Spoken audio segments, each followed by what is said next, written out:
Welcome to Cuppa Joe. Welcome, come join us, yeah. Welcome, yeah, da-da-da-da-da.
All right, welcome to Cuppa Joe, the season finale of Cuppa Joe.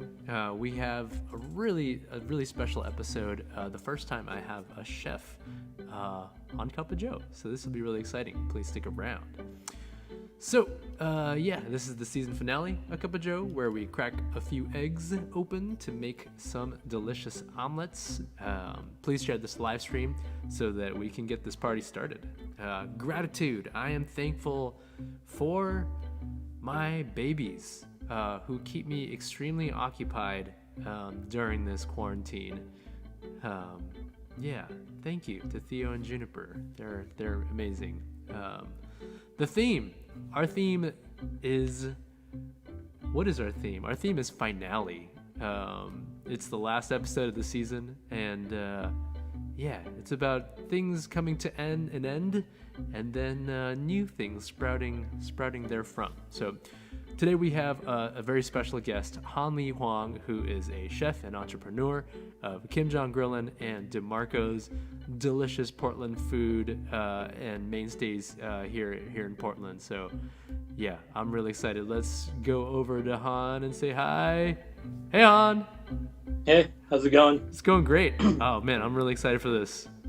Dude, thanks for having me on. It's gonna be good. This is awesome. It's gonna be good. We'll come right back to Han. It's gonna be that kind of show. Here we go. So support this program at Venmo or PayPal. Here we go.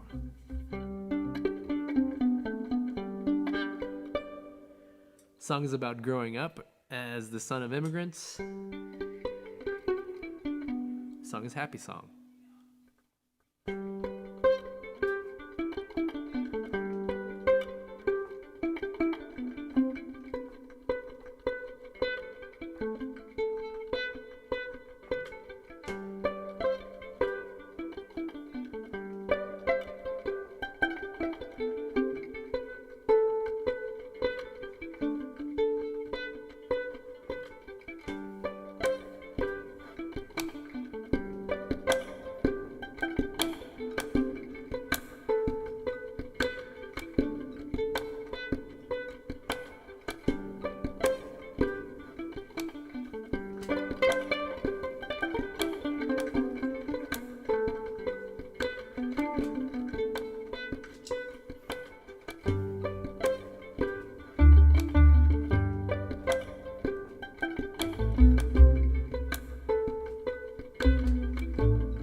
Write a happy song for you to make your dreams come true. La da da da da da da. You would spend the night alone and cry to sleep upon the kitchen floor. La da da da da da da. When I create, I regurgitate, I romasticate literary criticisms in the tongue of a stranger. Everything I've heard, everything I've said, everything I've thought in the moment that passed us away from me, passed away from you, passed away from us, past the path to the swings in the back of my complex, singing to the heavens, bring her home, Lord, hear us, deliver us, and purchase us a Benz, signed Jesus. If I could fly to you, I wouldn't be giving up so soon. La da da da da da da. Don't you worry about a thing, I'm here in your pocket too. La da da da da da da. I dream of escaping this madness that surrounds us, confounds us, leaves us astounded and doubtful of love around us, when all I have to do is say hello. How are you? How does it feel? Is that so? Is that true for you too? Yes, all I do may not lead to success, but the days I digress, I am blessed as a guest to dance with the best of us, cry with the worst of us, and stretch like the octopus inside of us, in spite of us.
Yeah, feeling it, feeling it. Let's see, Jim. Welcome to the show, Becca. Good to see you again, as always. Loving today's socks. I got these at Kiriko. It's actually a local place here in Portland, Oregon. So yeah, and they also have an online website, so you should definitely check that out. Yes, please, if you're watching, drop something in the comments. Where are you coming from? What'd you eat for breakfast? Yeah, let's answer some of those questions. And as always, if you're liking what you're seeing, send us a like, send us a heart on the stream, and that helps get the video out and about. Loop the loop, says Becca Flora. You know it. You know it. Always looping loops over here. Yes, to everyone watching on Twitch, how's it going? Everyone watching on YouTube, how is it going? Hopefully, there's a lot of intense news out there, but hopefully this next hour is a moment of respite. It's a moment where we can kind of nourish our own souls, that we can go about and do the work that is necessary, whatever that be. All right, so we are moving on to the Kids Corner. This is probably my new. This is my favorite song from my favorite newer Disney Pixar movie. It's from Coco. Every time we get to this part, I just start like weeping. Maybe it's because I'm an immigrant, and the separation between families is very real, and it's heart-wrenching. So if you know it, sing along, and perhaps while you're singing or not singing, we can kind of think about family. And obviously sometimes you get annoyed at your dad. He doesn't let you eat seaweed, and sometimes he does, and maybe it's cool. So this is Remember Me.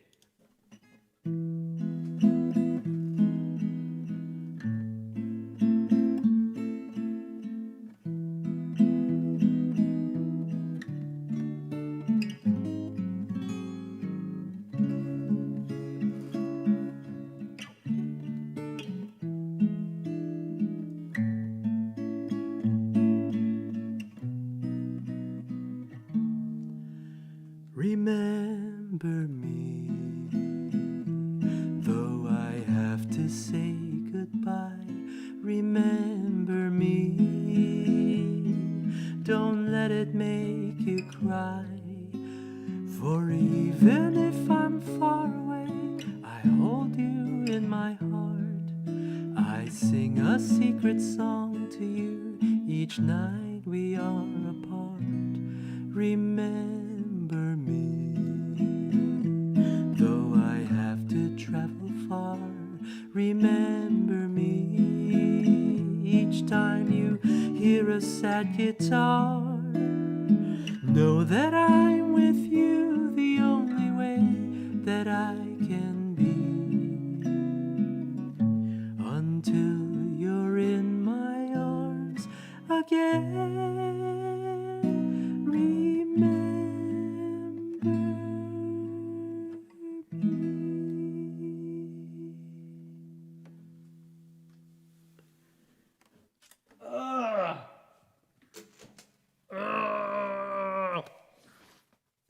That song. Yeah. Let me know if anybody who is feeling the creativity, anybody who loves Coco, it's a beautiful song. And anybody who loves their grandma too, bless her heart. All right, so we're getting to the meat of the program here. I'm so excited to have our special guest, Hwang, who is a chef and entrepreneur of Jong Grillin and Demarco's. I eat at Jong Grillin all the time. It's good stuff. But I'm also really curious. Jong Grillin, what a weird name. And I'm excited to pick his brain here. Please support the program. Venmo at Jokai, PayPal Joe at jokai.com. That is how we sustain this, and that is how, as we move forward and I take a break for about a month, we plan for bigger and better things with the next season of Cup of Joe. So here we go. Please give a warm round of applause for Hanli Hwang. Han, how's it going? Good, man. How are you, Joe? Thanks for having It's me. my. That was beautiful, by the way. It's one of my favorite songs, actually, off the Disney I know. catalog, for Oh my sure. god. It's so good. So So good. It good. just like it tugs at the Yeah. heartstrings too.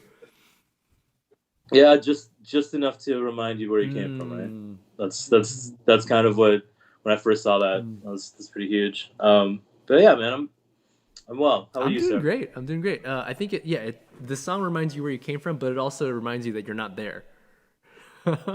Yeah, Yeah. yeah, Which yeah. is, I think, the saddest part about it. Okay, so yeah, let's jump straight into the questions. How do you identify yourself? Any way that you would like. Um, I identify myself as a Korean American, 100%, and it's like that's a loaded identity. I believe it's hard to be 200% of something, like 100% Korean and 100% American. There's a lot of duality that goes on there. But that's probably the most. I think that's probably the most accurate description. Nice. I think a lot of like food wise, it's like half kimchi, half hamburger. You know, so That should be your. that's how my cousins describe me No, in I love it. Korea. That's how you should. That's your identifier. Yeah. You could fill that out on your census, right? It's like half kimchi, Oh half man, I hamburger. would. Yeah, pretty much. But yeah, you know, like I think for a lot of Korean Americans, especially in the Korean American community, there's a lot of give and take on like which way do you go? Do you go 100% Korean? Do you stay American? Do you become, you know, like there's a lot of identity issues, I think, with a lot of Korean Americans, and it's hard to say that I'm proudly a Korean American, and it took me a long time to say that. So Yes. yeah, We will totally get into that. As I tag KoreanAmericanStory.org right here, we got Hanli Hwang, a guest, my guest, chef. Yeah, I totally agree. We're going to get into that. We totally will, because it's just therapy, basically, for both of us. Oh, absolutely, absolutely. It's Yeah, go ahead. yeah. I was gonna say it's hard. It's hard to, because I feel like a lot of times when you meet, I don't know if it's because it's how Koreans are raised to always be in competition with a cousin or something. But when you meet other Korean Americans, you're just like, how Korean are you? Right. Oh yeah, I saw that cheeseburger wrapper in your car, bro. You know, like you weren't that Korean. Yeah. You know, like so a lot of times meeting other Korean Americans, I feel like when you find a like-minded soul like yourself and I think it's like you hit it off instantaneously, and you just want to be able to swap stories and be like, dude, my cousin was, you know, or whatever, you know, like, Yeah, I think for me it was like Red Robin seasoning, like containers that I may or may not have stolen from Red Robin's that just like was in the backseat of my car, and there's Dick's Hamburgers up in Seattle, which is like a drive-through, just like greasy thing. Yeah, dude, and I would so just good. sprinkle the like it was good stuff. Yeah. Okay, so I guess let's go back in time then to a childhood memory that you have, your earliest childhood memory, or something that's just meaningful. I think one of the warmest childhood memories I have is my dad was a mechanic. My mom was a hairdresser, but at the time, this is before my mom got into being an esthetician. She was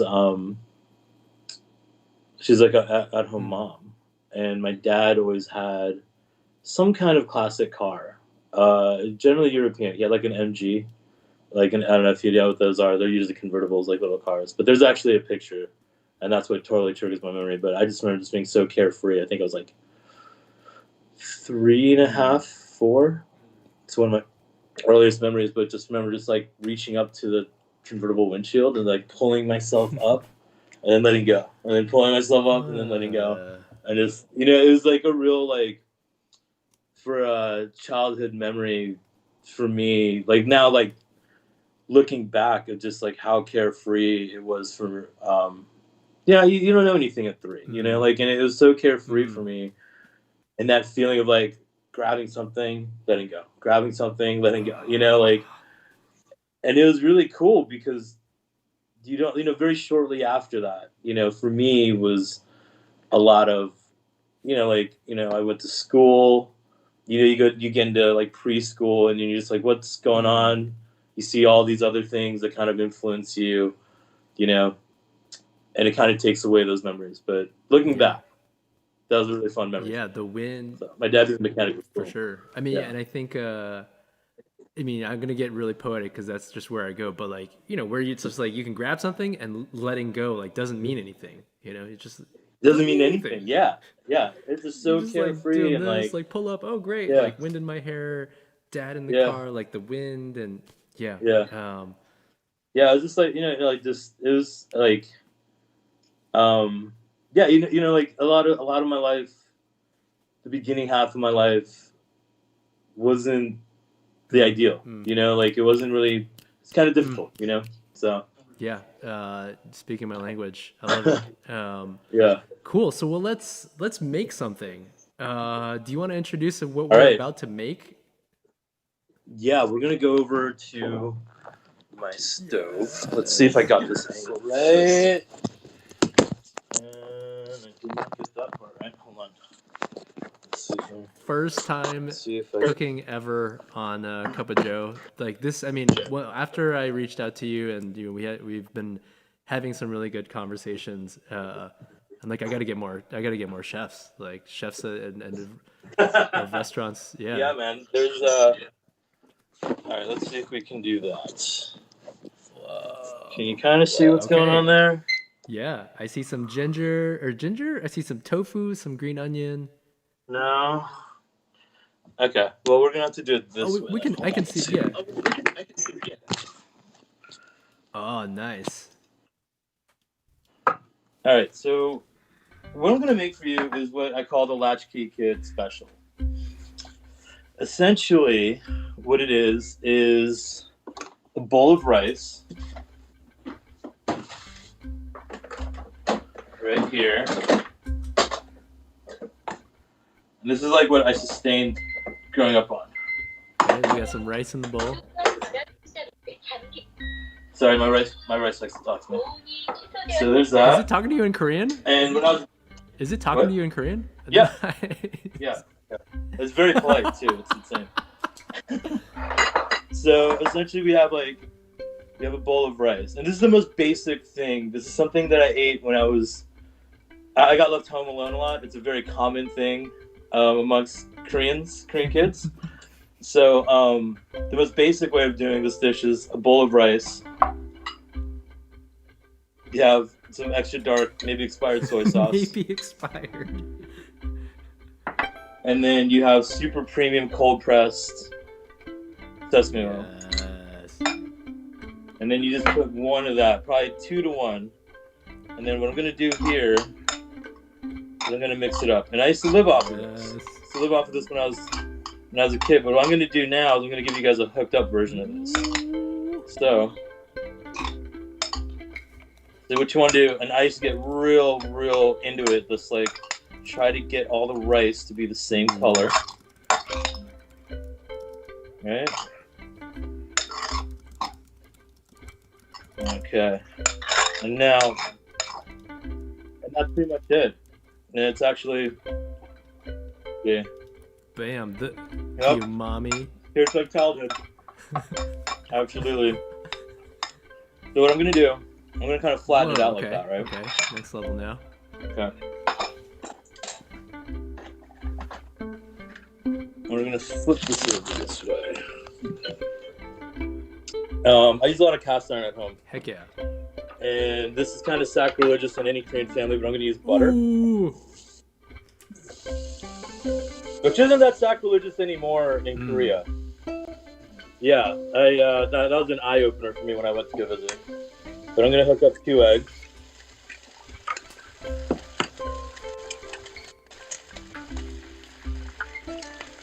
Try to corral these guys. And a little trick I'm going to show you guys right now. See how there's bubbles in the eggs? You want that even.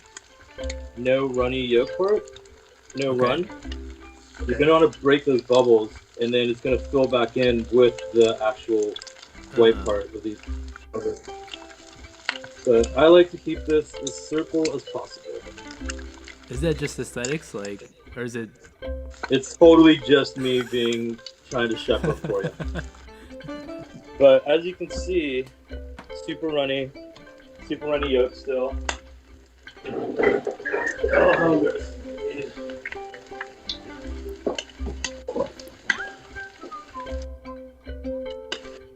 All right, so I'm gonna flip you back around this way.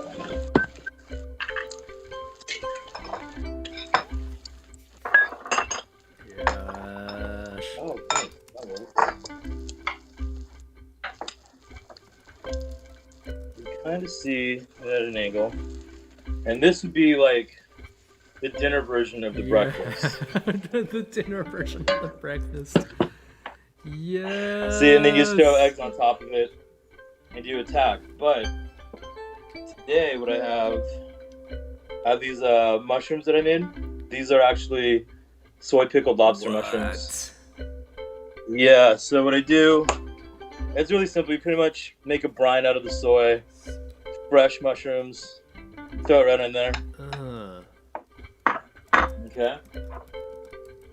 And then house kimchi. My extra sour batch of house kimchi. Every household has a different kimchi. I like mine extra sour. Got it. And so just gonna throw that in. Right there. And there it is. Yes. Oh, that right. funky kimchi.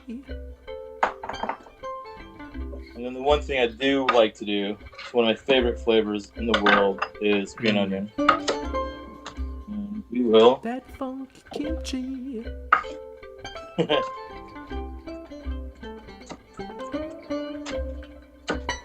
Cut it out of bias. The trick to cutting these is to start at the tip and then slide. Ooh. I'm going to tell you right now, it took me a solid decade to figure that out without having to get like green onions that are still connected and they're not supposed to be. The diagonal cut too. I Boom. mean, that's key, right? Yep, that Boom. diagonal cut. And that looks so good. This right here is the dish that is like pre-ramen for me, because ramen plays a very important part in growing up as a Korean yes. kid. Oh my god. So there you have it. I'm gonna go back. There you have it. Now it's a traveling dish. The what special? What do you call this? The latchkey kid. Kid. Yeah, because like it's very common for Korean kids and Korean American kids to be left home alone. And I think that actually the act of that affects people, Korean Americans, very differently. I think some people have to really work through the fact that they got left home alone as a child. For me, it became an ingenuity because I was always a hungry kid, and it kind of came out of me just making food. Like, I mean, I learned how to fry an egg at like 5. Did you have siblings? I had no siblings. Okay. So I was left home alone, like home alone. And it's not. There's a lot to the Korean American experience that is part of that, and I think that like I'd like to think normally if my mom never moved to Korea or moved from Korea, like that's totally normal because I had an uncle down the street or an auntie down the street or someone that's going to come back and check up on you. But like it's very difficult. Right. That was in the. Like I was born in '79, so that was in like the '80s for me. And a lot of '80s kids had that going on. And what I think is interesting now is the definition of the experience of the Korean American is starting to change, and it's I think it's changing for the better. I have a lot of milestones in my head with my daughter. I'm like, all right, 4 or 5 years old, you were never left home alone. 8 years old, like you have like a few, like you don't have any food fears. Like there's a lot for that for me. So yeah. And I mean, okay, here's another development, which is that you're wearing an Akira shirt. I, Oh I'm wearing yeah. Kiriko like socks, which are made by a Japanese American company here in Portland. Hmm. And I think the middle school version of me would not be caught dead wearing anything Japanese because of the biases that I Right. grew up with. Right? Right. Yeah. So you grew up in Yeah. Seattle. I can only imagine that that like that Japanese Korean um, beef was real. For me, I think a lot of that was hidden Hmm. from me. Except if it got brought up, but I never really saw that till I went to Korea, Mm. and my uncles were just like, "Don't do that.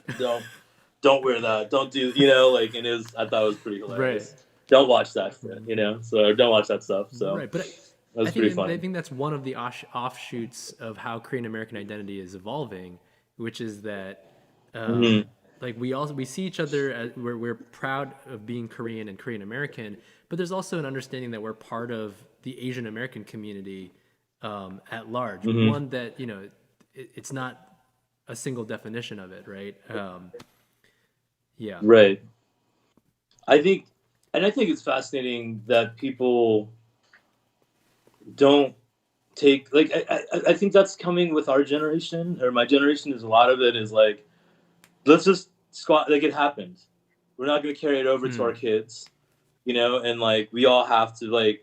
And I think unfortunately some of it is the mentality of like, these people are just going to look at me like I'm Chinese anyways, or these people are going to look at me.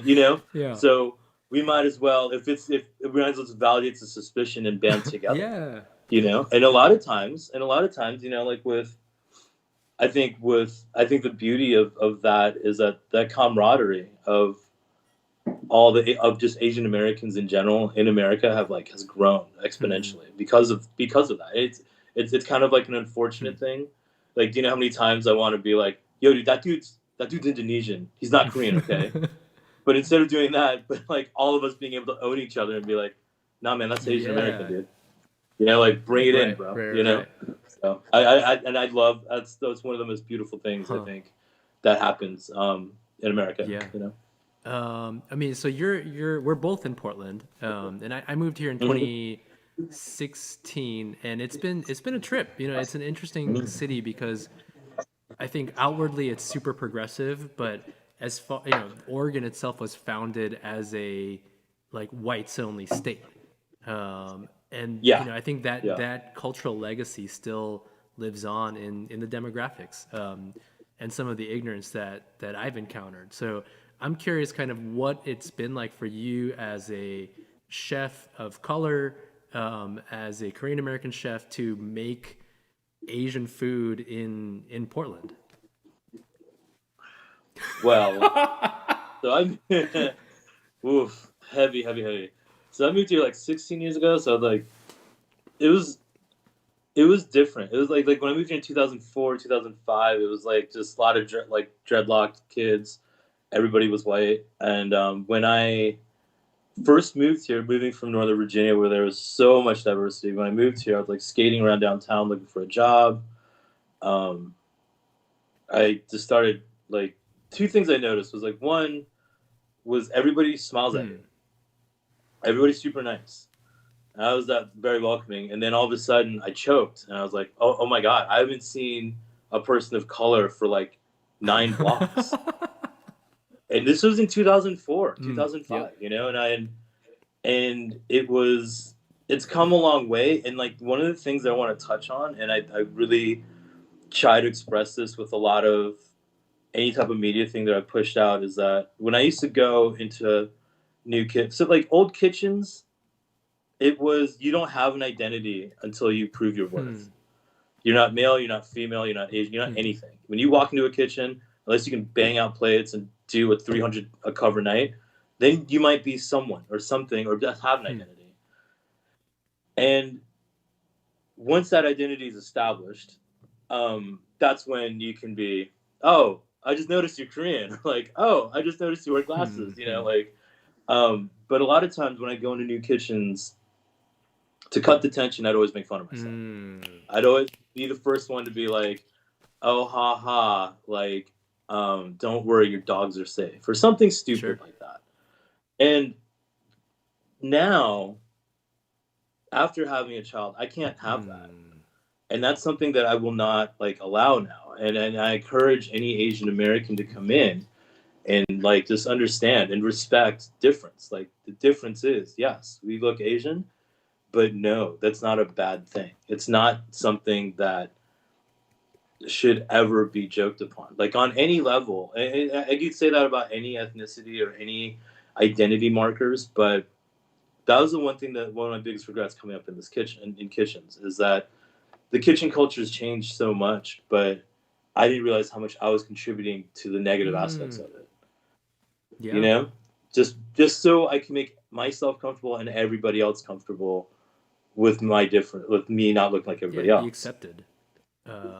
Just be Right. accepted, and I think a lot of times, especially now with there's a lot of appropriation that happens and everything in kitchens, and the brigade system being like chef, sous chef, executive, what have you, that gets mixed up with abuse.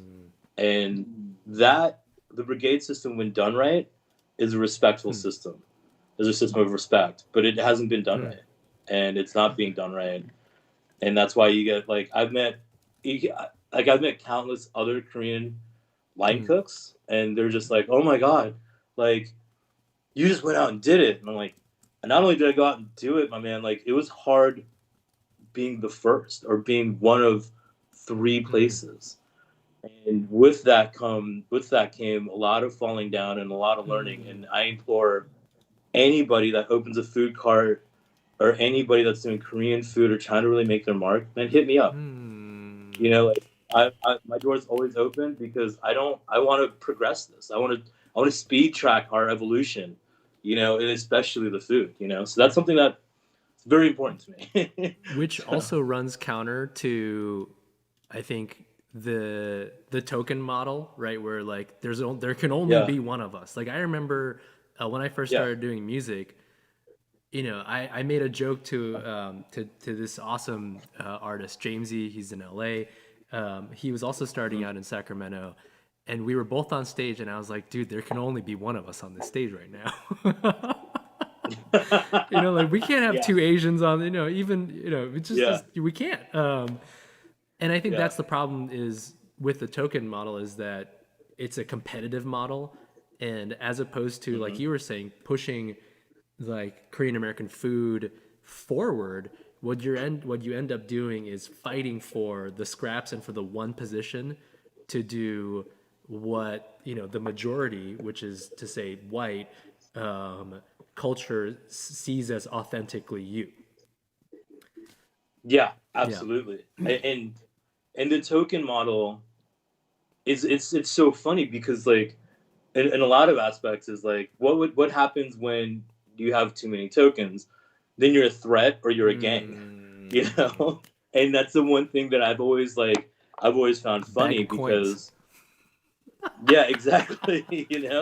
Like the one thing I find is funny is that like there's no like what people don't understand is that it doesn't have to be that way. Like a Mm, learning experience is a learning experience for no matter what mm, culture. But I don't think a lot. I mean, like I said, like the one thing that I hate and I try to make peace with it is like appropriation mm, of food because and I read this from another chef that wrote this. He's just like, it's not that you can't make money off of what we do or make kimchi and whatever, but it's you taking so much.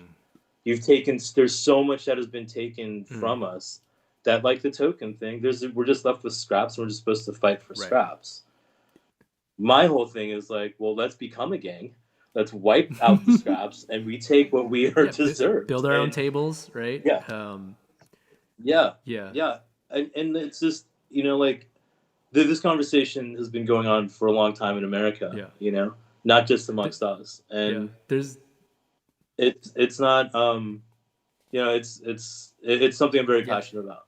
Like in the background, when people talk to me, they get Yeah. that, So There as you're kind of talking about tokenism as well as kind of appropriation of food. There's a specific unnamed restaurants in Portland where they make food that is not that is that's from not here. And Hmm. they make good food. It's delicious, And I've taken my parents there, and we go. The only problem is the actual people who make that food. The only place that you can see them in this restaurant is in the bathrooms. There are TVs of brown people making food Yeah, in this place that they come from, and I'm just like yeah, that, visibility, like while you're, peeing or, pooping, like, oh, look, here are the people who yeah, originally made this food. yeah, Yeah. yeah. There can only be one, Joe. See, like one got the pass, and that one chef is the lesson. Mm, You know what I mm. mean? Like to all of us Asians. I know exactly who you're talking about. So like, um, and I, and I'm a friend. I'm Yeah, friends with him, and I've had extensive conversations about sure. him, and it's been the same thing. Like somebody asked me the same thing. Like, well, what if there was a like I got asked this like put on the spot like, well, what if it was a Caucasian making Korean food and it took off like this chef that we're Mm. talking about? And I said right out of the gate, I was like, Koreans would not allow that. I'm sorry, Koreans would not allow that. It's not like I don't care. Like the strength of our community has not been labor for a long time. The Mm, strength of our community, of the Korean community, has grown from labor to like I don't know if you noticed, like in the '70s we all had dry mm, cleaners. '80s we bossed up to convenience mm, stores. Then all of a sudden we started cranking out a bunch of lawyers and mm, doctors. And now it came right back to clinching back our culture. And there's a whole mm, generation of us Korean chefs reaching back mm. onto that, you Yeah. know? And so when I say like we'd never let that happen, like we would never let that happen. And whenever it does, and I'm not I'm also kind of a not a math Korean, but I'm a very combative Korean too sometimes. But whenever I see these things happen, Yeah. I'm just like, who are Yeah. you? Like, and I call them out. I'm like, what are Right. you doing? Oh, really? That's what sam Uh, is. You're telling me how to eat I know. sam? Like Honestly, yeah, so. for me it's like just go to the restaurant and be like, you can't harness the funk of kimchi, Like you can't. No, You don't know how to no, harness it. no, no, and you don't understand the depth of like the thing I love about Korean Hmm. food and the thing I kind of hate about it is the playfulness of Korean food is street food, Hmm. right? And Like, the oh my god, peasantness of Korean food too. yeah, exactly. And it's all in the Hmm. street food, which doesn't get Michelin Hmm. stars. It doesn't get on any beard lists. But then the stuff that shouldn't be celebrated, that's the staples, gets super celebrated. Hmm. And when you really like, I think there's a Netflix series called The Street Food Asia, and they go to Korea and they're like, "You have the best knife noodles. How did this happen?" And the second she opens her mouth, she's like, "Look, first off, my POS husband was a gambler. Um, we had to work off our debts, and I just got really good at making these noodles. Don't get Hmm. it twisted. I'm still working here every day." Hmm. And that's that Korean gumption, Yeah. and that Korean pride that goes into that bowl of food. And she's not gaining Michelin stars. She was definitely put on blast on Netflix, but in Korea, she's not an unsung hero. She's just the person that makes Right. noodles. Yeah. That should be flipped around. Hmm. Hmm. You know, just the amount of work that goes into it. So when other people, when you say like other chefs, other Caucasian chefs can't harness the funk, or like I see something, and I'm just like, really, you can't eat kimchi, huh? That's working out for you. Put that shit. You put that in a lollipop. No, Right. Right. like I don't. I don't. like I said, like the business of Right. food is a beast and it's ugly, but the pride that comes with it, it's very Yeah. real. And Well, for me, it's yeah, super inspiring to see people like you, Korean Americans like you, living your Korean American thank life. you. And I think one of the things that I've realized is, instead of like, what does Korean Americanness mean to you, or like, what does it mean to be Korean American? It's like you are Korean American. Period. Like I am Korean American. Mm. Period. And for us to do our things